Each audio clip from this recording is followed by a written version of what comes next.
Morena. And a huge welcome to everybody here today. And it is my great pleasure to be able to welcome Keryn James to speak with us here today.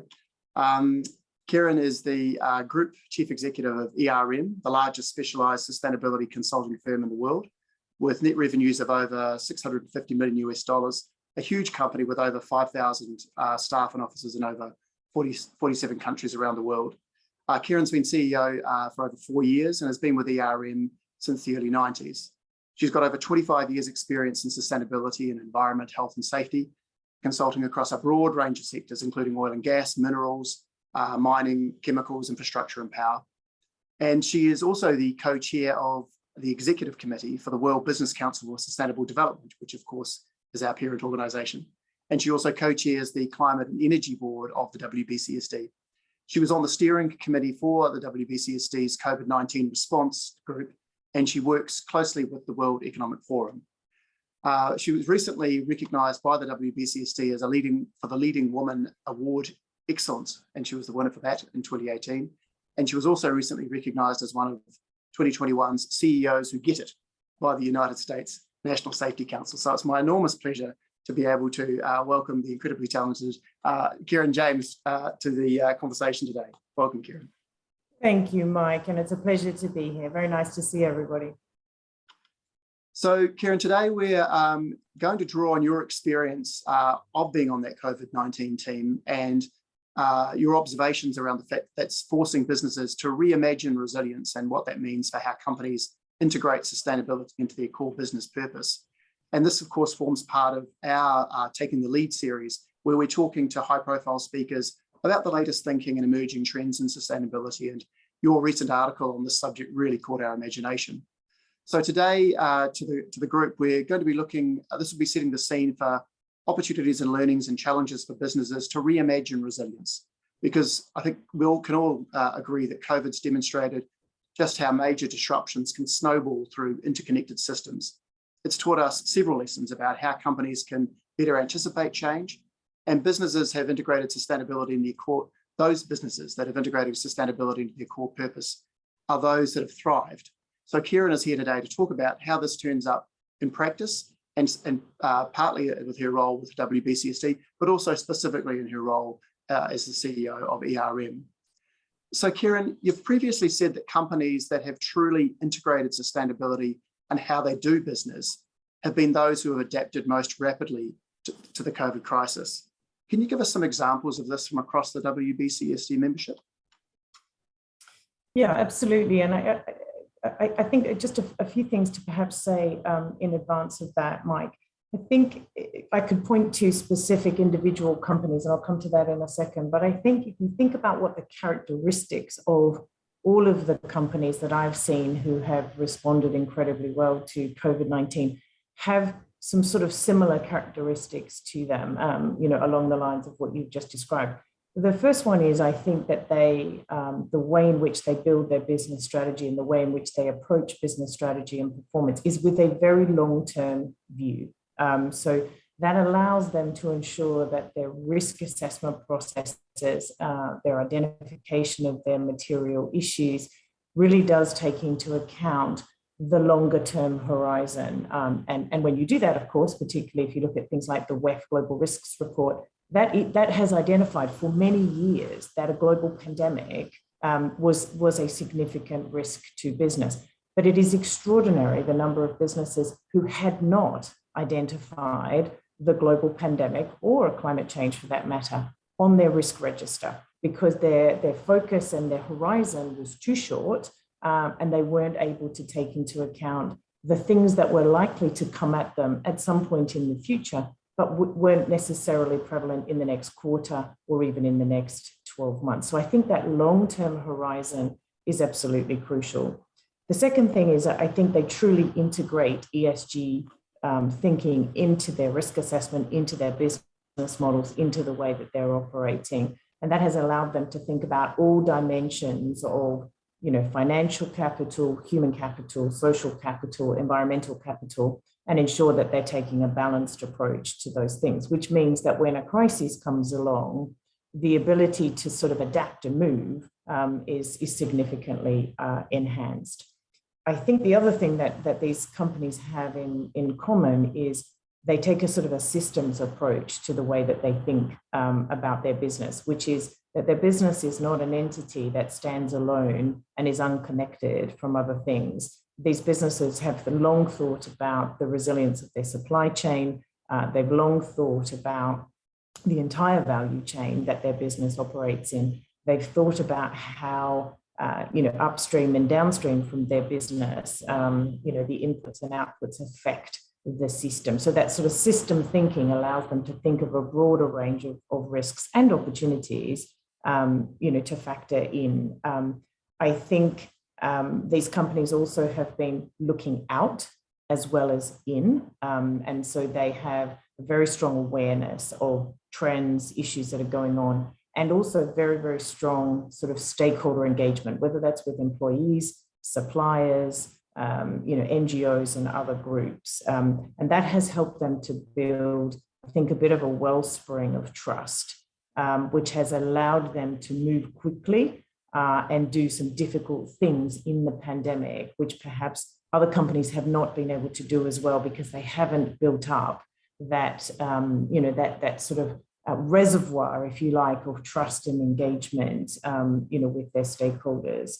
And then I think finally, most of these businesses, again, because they've integrated ESG, they fundamentally had some redundancy built into their system. They haven't been operating just in time. They've been operating just in case. And so there's been an element of that sort of redundancy and resilience built into the way they think about the supply chain, for example. So I think, there's lots of examples of WBCSD member companies, Dow, Unilever, Nestle spring to mind, where I think they were able to adapt their supply chains very quickly in order to, adjust to the fact that there was significant disruption, for a period of time as the world sort of went into lockdown. I think an organization like Engie, for example, which is is a French energy sort of company utility, they had invested a lot of time and effort in their human and social capital. So when it came, time to have to make difficult decisions and think about how they were going to adapt their labor force and so on, because of the engagement process that they had established with their staff and so on, they were able to move quite quickly. And in a crisis, you have to be able to move quickly. And so it building all those foundations, whether it's risk assessment or stakeholder engagement or human and social capital or sort of redundancy in the supply chain, all of those things allow you to move quickly when you need to in a crisis. Yara, which is one of our other members, I think also were incredibly effective with how they reached out and supported their supply chain, through the crisis. Mm-hmm. That's really, really helpful, Keryn. Talking to the specifics a little, what actions can businesses take now to build better long-term resilience into their strategies and their systems, building on what you've just been talking about? Yeah, so I think, just going back to my earlier point, I think one of the most important things that I think businesses should be doing is really thinking about what is the time horizon on their strategic, business review process, their risk, review process, and how they think about their business models. So that long-term systems thinking and recognizing you're part of a set of interconnected parts and really understanding how that creates risk and opportunity over the much longer term. Because I think when you start to think over the longer term, you start to consider and I think prepare for things that you otherwise wouldn't because they're just not on the radar. If you're only thinking 2 or 3 years, most people will not consider the impact of climate change. If you're only thinking 2 or 3 years, you're not thinking about the impacts of biodiversity loss, for example, extreme weather events, etc. So I think that sort of long-term systems thinking. The second thing I think is around incorporating ESG into that process, really properly, systematically thinking about the dimensions of environment, social governance, as well as the other dimensions of, financial risk, etc. And I think that forces you to think about the full range of risks that the business may be exposed to, and therefore have a much more balanced approach to, kind of how those things work together and make sure that you don't miss anything.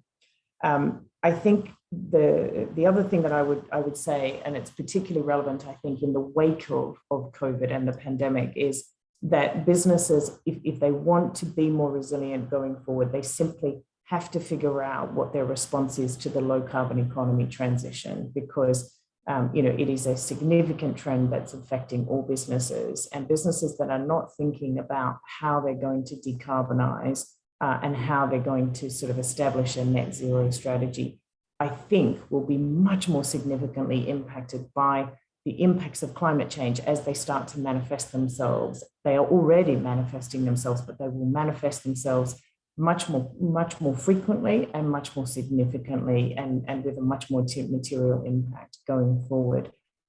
And then I think the final thing is just thinking about human and social capital. So as we go into a much more uncertain, much more unpredictable world, the capital that we have in terms of our employees, our clients, our customers, etc., and the sort of social networks that we have available to us are going to be crucial in terms of really building resilience. And resilience is not just about surviving; it's about thriving in this new world, and thinking about human and social capital and what that means for business and how you leverage that and manage that and enhance it, I think is also absolutely crucial. Absolutely. Keryn, when we were speaking earlier, you used the term crises when you spoke about climate, as opposed to us sometimes bundling it all together and just talking about the crisis. You started to disaggregate that a bit and say, actually, it's a series of crises that will roll out over time, many of them in parallel. Do you think that do you think the business globally, and obviously we're looking at it from a New Zealand perspective, but do you think that businesses have yet wrapped their head around the fact that this will be a set of overlapping crises that will emerge over the next decades, as opposed to a single thing called the climate crisis? Yeah, I think that realization is starting to come to the fore, Mike. So if I speak of my, my home country, Australia, and most New Zealanders, I think, would be very aware of, the sort of the bushfire issues that we've had there in recent years. That situation is the same in California, and then again, most recently, obviously, in Canada, in Southern Europe, and also in Russia. On the east coast of the US, the hurricane impact, the flooding, we've had another sort of Katrina-like, event in the US just relatively recently. And so there is a series, a wave, if you like, of whether it's extreme weather events or natural failures, where the system is starting to manifest the stress that it is under. That is going to continue. And so I think about COVID as a wave, but right behind it, there are a series of different crises and the way in which they'll affect supply chains. The indirect impacts of these events will sort of have a ripple effect and a ricochet effect on businesses around the world. And I think we're still seeing the impact of the damage to the supply chain, the disruption to the supply chain during COVID. I think we're still seeing that. In some ways, we're only just starting to see that come to the fore. The fact that global mobility is incredibly limited right now, and that is affecting the supply chain in terms of labor availability. You're seeing it in New Zealand in terms of having people available to do simple things, pick fruit, harvest season. That's the same in Australia. In the UK here, it's the same issue. So we've had a major disruption to the global labor supply chain, and we haven't seen the full impact of that yet. And the same thing will happen as we continue to see this wave of sort of events that are a function of climate change, but they will just keep happening in different places, different severity, different impacts. And I think we have to change our thinking in terms of, what is likely to happen and how prepared are we really for that continuous wave of different events over different time periods. That's really interesting. So when we talk about responding to crises, whether it's COVID or in this case climate, we often focus on managing the risks, and rightly so, as you've just described. But what's needed to shift businesses towards seeing the opportunities arising from large-scale disruption, not just the risks? Yeah, I mean, I think this comes back to, the function, if you like, or the approach or the discipline of thinking about materiality and material risks in your business. And I think businesses that apply a comprehensive approach to risk assessment and opportunity identification, as part of their regular way of thinking about their business, not just for the next 1 year, but really thinking about, that long-term horizon. They are the ones that tend to be better prepared for the different scenarios that are likely to eventuate and have thought through the opportunities. So I know of one company, for example, that as part of their risk register, they had identified a global pandemic as being a very likely and significant risk. But what they had also done, because they were a pharmaceutical company, they had also identified and thought through what were the opportunities for them as a business. And they have thrived through the pandemic because they had anticipated it, and they had sort of plans in place for, here's how we will respond if this particular scenario eventuates. And so for me, it's all about that sort of risk register, if you like, or the materiality assessment, which allows you to identify both the risks and the opportunities that could arise. And I think it's got to be incredibly dynamic because the world is changing very quickly, but it's also got to be something, I think, that has this aspect of double materiality, which is what's my impact on the world, but also what's the impact of the world on my business, and what are the changes that are going on out there that may create that opportunity. So if you think about Engie, for example, a number of years ago, it was a heavy oil and gas, energy company. They could see the opportunity that the low carbon economy transition was presenting, and have significantly transformed and changed their portfolio to be a renewable energy business. So they are prepared for the shocks that are coming at us from a climate change perspective, and because they've been transitioning their business as an example. So I think it's that, risk and opportunity are two sides of the same coin, but unless you are thinking about the long-term horizon and the types of risks that could emerge and how the company will respond, then you're going to miss it and be unprepared. And as I was saying earlier, when there's a crisis, you have to be able to move incredibly quickly. Indeed. So in your role as the global CEO of ERM, what trends and disruptions are you preparing for in the coming decade? And how are you looking to prepare and tackle those challenges? So I guess building on what I just said, I'll start with the opportunity side. So, ERM has obviously, this is our 50th anniversary this year. We've been in business for 50 years. And we feel like we've been advocating and providing support to clients around sustainability for all of that period of time. But the rapid change that is taking place as clients and customers recognize that the low carbon economy transition, the need to respond to ESG and sustainable finance demands, the need for business resilience has enabled us to accelerate our growth and our success as a business by making sure we are prepared to provide the services that customers need. So, we have just had 12 months of the most significant growth, that we have seen in some time, despite the pandemic. And again, I think that's because, we were sort of preparing for the fact that the world was shifting and we needed to have service offerings to respond.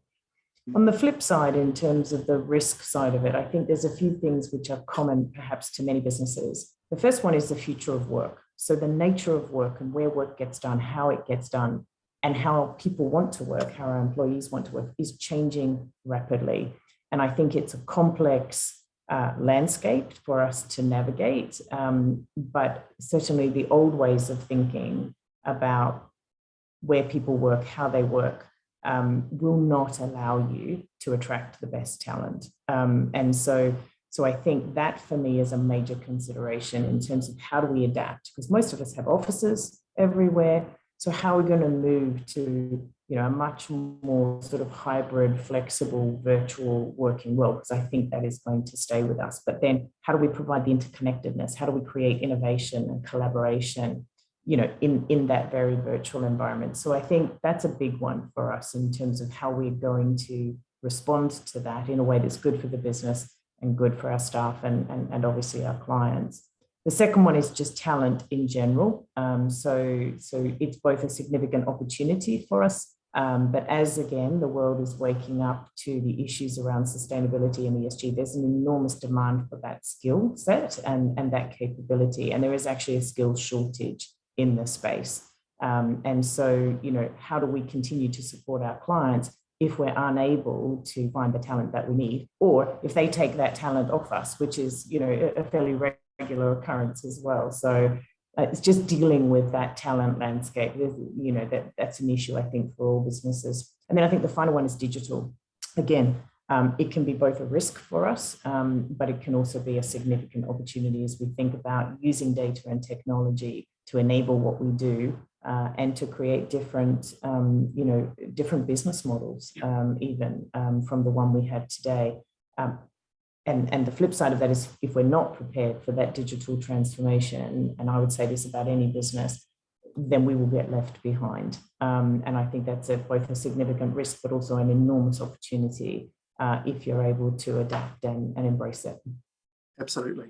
On your second point, I think there's a lot of sustainability professionals on the line today who are probably thinking it's about time we had these big opportunities. I totally, and I 100% agree with them, because I keep saying to all of my staff, our time is now. So I completely agree.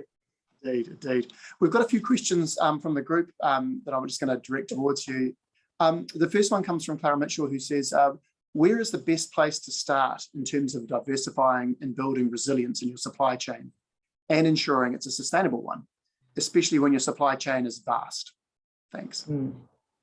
Yeah, look, I think that, to some extent, again, I would say you need to take a sort of a materiality type approach to this, which is to sort of look at your supply chain geographically, product, and criticality to your business. Because if you try and tackle everything all at once, then it's just, especially if you have a big supply chain, it becomes very complex very quickly. So I would say kind of look at your supply chain through the lens of, its criticality, the most important products, the most important geographies, the most important elements, and then start there in terms of understanding, just how, resilient it is. We've actually got some really interesting stuff on the Sustainability Institute, ERM Sustainability Institute website on supply chain. So if you want to have a bit of a look there, there's some good stuff. And the WBCSD also has some interesting stuff on supply chain on their website as well. But again, I would say focus on the most material issues and start to build out from there. Fantastic. A question from Kirsten Taylor, who says, Keryn, how many CEOs do you think truly understand a holistic systems approach, which, as you say, is necessary for a healthy planet, healthy people, and a healthy business? For example, future fit, benchmarking, and incorporating all SDGs into their strategy. She says, I still believe a lot of sustainability is still quite siloed and governance dominant around risk, health and safety and climate change. For example, very few businesses look at reduced biodiversity or inequality. I completely agree with you, Kirsten. And I think the answer to your question is not enough, because otherwise we wouldn't be where we are today with, some of the challenges that are facing us as a planet. I do think it's changing, and one of the reasons why I think it's changing, and something that I think has moved significantly in the last 2 years, and that is the way that the finance sector is engaging in this topic. So the movement you're seeing, for example, around the TCFD, and there's obviously now talk of a TCFD for nature, the moves by the SEC in the US, the financial regulatory authorities in the US and the UK, the European approach around their taxonomy and the Green Deal. I think the way in which the finance sector is starting to have a significant influence on how capital gets deployed, I think is changing the way that boards are thinking about these topics. So it's both an access to capital issue in terms of capital for growth and investment, and it's also the investors who are starting, I think, to really flex their muscles in terms of how companies are operating and are starting to ask some pretty hard and direct questions. Not enough, I think. We still see people, supporting, things that are probably not really supportable, either from a sustainability or from a commercial point of view.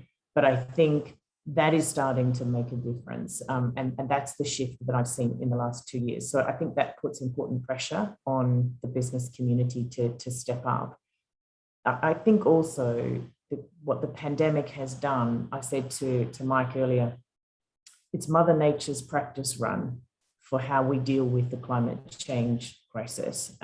She's given us an opportunity and insight into what's going to happen if we don't deal with some of the very other important issues we have.